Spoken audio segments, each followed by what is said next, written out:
Bwana Yesu asifiwe, watumishi wa Mungu. Ninaitwa Yusufu Daudi Chironi.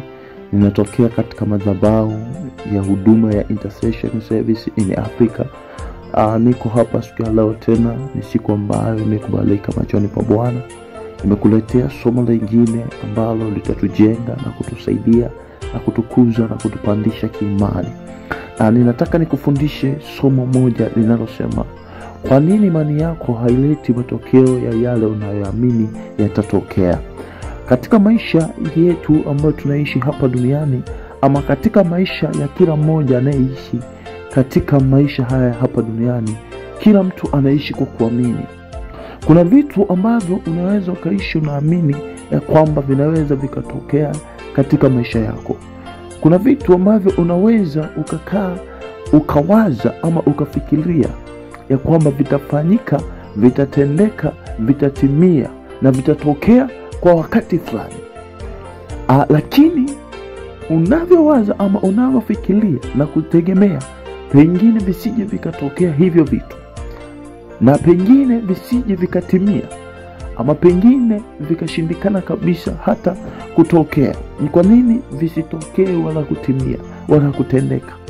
Ni kwa nini kila unachokiamini na umetumia imani, umeamini ya kwamba hili jambo ninaliweza, lakini lile jambo usiliweze, na unaamini ya kwamba hili jambo nitalifanya, lakini unapotaka kuanza kufanya pengine ukashindwa kufanya, pengine ukaamini hili jambo litatokea na ukakaa ukasubiria ile jambo litokee na lisitokee. Je, unajua ni kwa nini? Ninataka nikusaidie, nataka nikufundishe.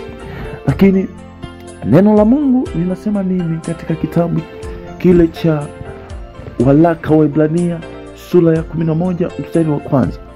Ngoja nisome hapa. Neno la Mungu linasema, basi imani ni kuwa na hakika ya mambo yale yatarajiwayo, ni bayana ya mambo yale yasiyoonekana. Biblia inatuambia ya kwamba imani ni kuwa na uhakika na mambo yale yatarajiwayo. Na unaweza ukawa na uhakika, ama unaweza ukawa na imani na ukawa na uhakika kwamba hili jambo litatokea, lakini hili jambo unaloliwaza ama unalotegemea ya kwamba litatokea na linaweza lisitokee, na pengine lisitimie katika maisha ama katika macho yako ama katika kile ambacho unaamini. Sasa kwa nini hili jambo lisitokee na kwa nini lisitendeke wakati umeamini? Nataka nikusaidie mtu wa Mungu, ili kwamba uweze siku moja kufanya vitu vikubwa, uweze kuvuka hapo ulipo. Pengine umekuwa ukiishi maisha hayo, unaamini lakini bado vitu havitokei. Unaamini lakini bado vitu havitendeki. Unaamini lakini bado haupokei. Unaamini lakini bado hauvuki.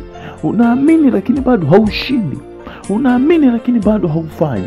Nataka nikusaidia kwamba kuna aina 3 za imani ambazo lazima uzijue. Ukishaelewa hizi imani, itakusaidia na kile unachokifanya kitatokea. Imani ya kwanza ni imani isiyobebwa na imani itakayoleta matokeo. Lakini imani ya pili ni imani inayobebwa na imani ya miungu za giza. Lakini imani ya tatu ni imani inayobebwa na imani ya kimungu inayoleta majibu na matokeo. Bwana Yesu apewe sifa. Nimekuambia kuna imani aina ya 3. Imani ya kwanza ni imani isiyobebwa na imani yoyote. Lakini imani ya pili ni imani inayobebwa na imani ya miungu.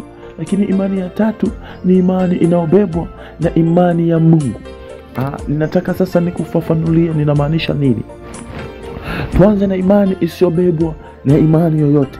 Ninaposema imani isiyobebwa na imani yoyote, ni ile mtu kukaukiwa ama kutokuwa na uwezesho wa kuwezeshwa imani yake ili iweze kuleta matokeo. Unaweza ukawa unaishi kwa kuamini itatokea, lakini imani yako inakuwa ni ya kibinadamu. Unaamini kibinadamu. Sasa ili imani yako iweze kuleta matokeo, ni lazima ibebwe na imani nyingine ya pili. Hii imani ya pili ndio itaiwezesha imani yako ile ya kwanza kibinadamu kuleta matokeo. Sasa imani ya pili ni ipi? Imani ya pili ni kati ya hizi imani mbili. Aidha ikawa ni imani ya kimungu ambayo inaweza ikakuletea matokeo. Aidha inaweza ikawa ni imani za kimiungu. Imani za kimiungu ni zipi? Ni imani za kuamini nguvu za giza. Pengine ni wachawi, ama pengine ni waganga, ama pengine ni sanamu, ama pengine ni kila namna yoyote ya miungu. Sasa ni lazima imani yako ibebwe na imani yoyote. Ninataka nikuambia ya kwamba unapoamini, hakikisha imani yako inabebwa na imani ya pili ambayo itaiwezesha imani yako kukuletea matokeo. Ambayo hiyo imani ikibebwa na imani ya pili itakuletea matokeo. Lakini imani yako ya kibinadamu tu haitatosha kukuletea matokeo.